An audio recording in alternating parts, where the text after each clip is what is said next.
আসসালামু আলাইকুম। তোমরা সবাই কেমন আছো? আমি ভালো আছি। তো আজকে ভিডিওটা গরুর গোশত কীভাবে রান্না করি সেটাই তোমাদের সঙ্গে দেখাবো। তো দেখতেই থাকো। ফার্স্ট টাইম কড়াইতে পেঁয়াজ কুচিগুলো দিয়ে দিয়েছি।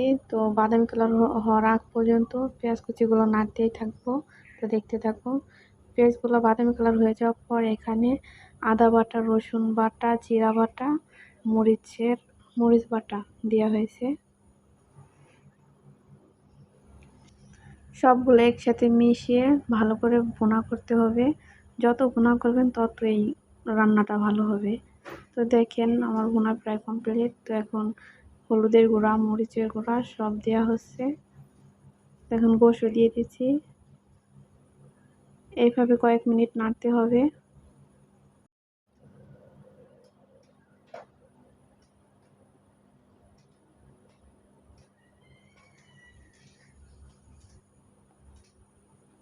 দেখেন নাড়া শেষে এখন একটু পানি দিয়েছি। এই পানিটুকু দিয়ে কষানো হবে গোশত।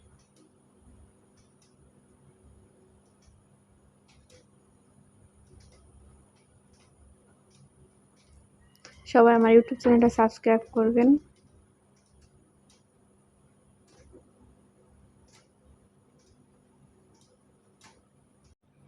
তো দেখো গোশতটা অর্ধেক ভুনা প্রায় হয়ে গেছে।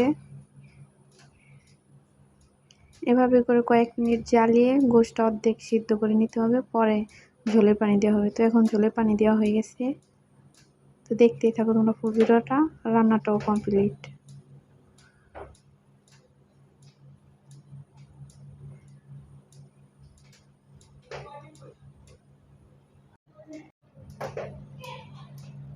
তো দেখো এখন আমি খাইতেছি পিঠা দিয়ে।